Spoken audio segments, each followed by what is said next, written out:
Hello and welcome to TVOL, where we talk about tactics and their evolution. Today we're going to talk about Manchester City's defending, and specifically how their defensive structure allows them to dominate their matches. We're going to be looking at a match between Manchester City and Leeds, which finished in a 7-0 win for City. Before we jump into the match itself, we're going to be looking at some historical trends, and looking at how Manchester City have used their defensive structure in order to generate momentum, which ultimately resulted in them winning the league. So if we look at this chart here, it's showing expected goals for, so that's the quality and number of chances that Manchester City create. Expected goals against is the opposite of that, the number and quality of chances that the opposition creates against them. And you can see a dip represented in the orange line last season, so 2020 and 2021. That was where they really cemented their position in the league. You can see a corresponding increase in attacking output, but this video is going to focus on the way in which City limit chances created against them. Now we are looking at how Manchester City perform against the rest of the teams, again looking at the same metrics of expected goals for and against. I like to refer to this as the shark fin chart, and I'll tell you why in a second. What we have highlighted here is Manchester City, the blue numbers 0.61, 2.36. 2.36 is the quality and number of chances that they create. 0.61 is the quality of chances that they concede. We're highlighting Liverpool as well here for obvious reasons, these being the top two teams in the league so far.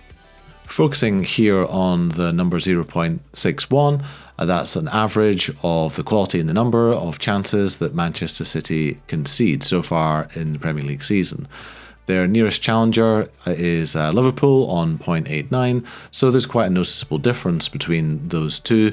And also, of course, Manchester City are way ahead, again, in the extent to which they're limiting opposition chances.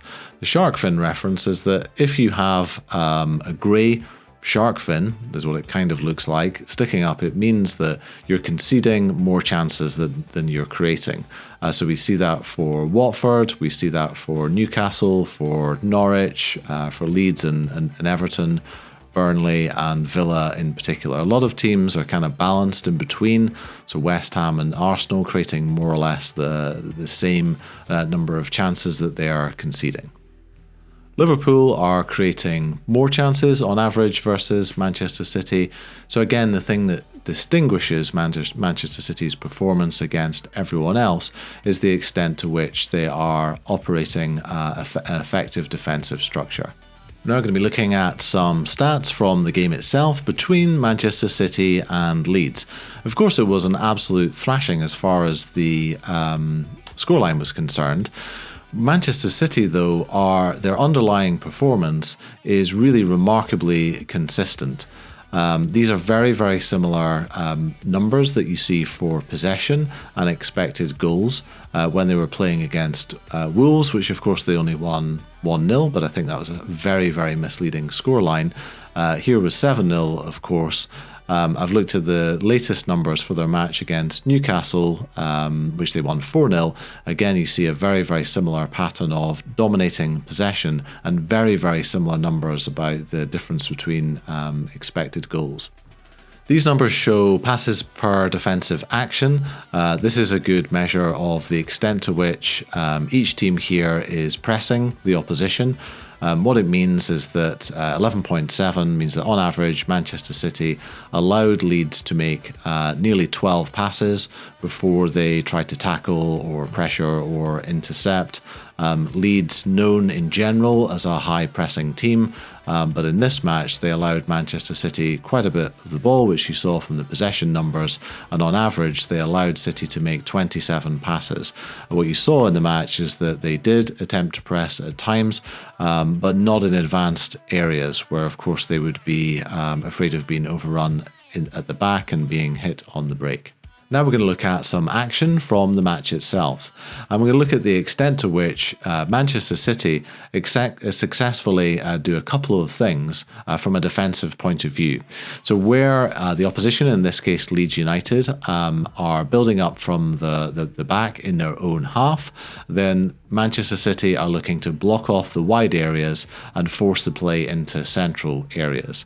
Leeds break out of that particular position, but they are, from a City point of view, intentionally moved into the central area, in this case Firpo, the left back.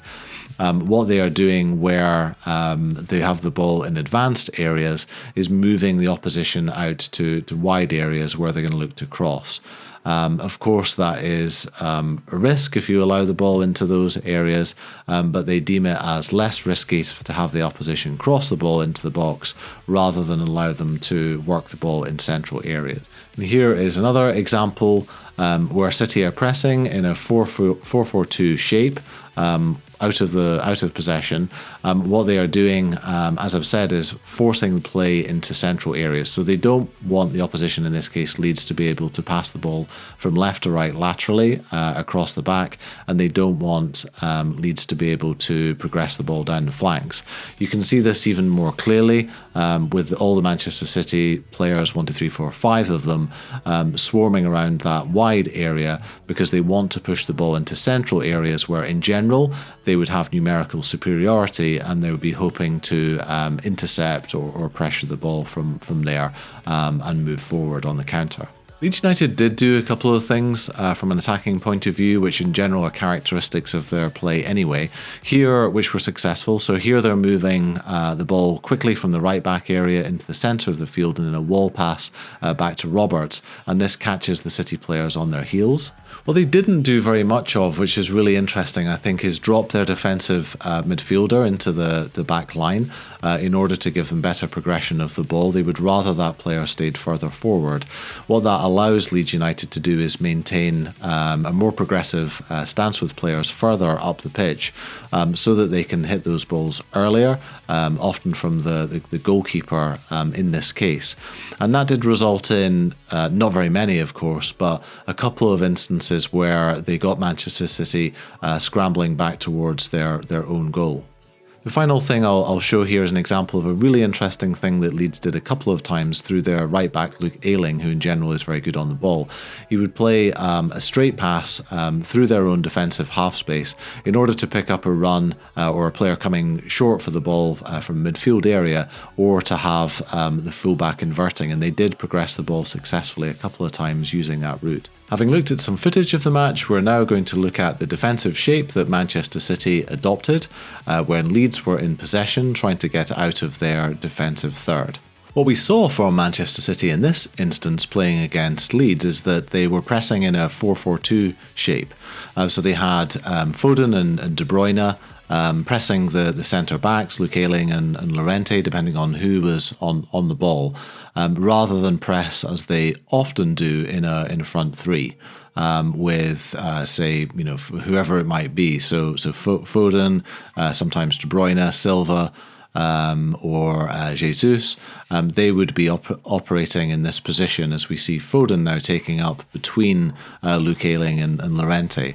The reason I think that they didn't do this is that Leeds, being a front foot and an attacking and an aggressive team under Bielsa, they're going to tend to leave their wide forward, so in this case Raphael on the right hand side, high and wide. So they would be concerned about Luke Ayling's ability to find Raphael in that space.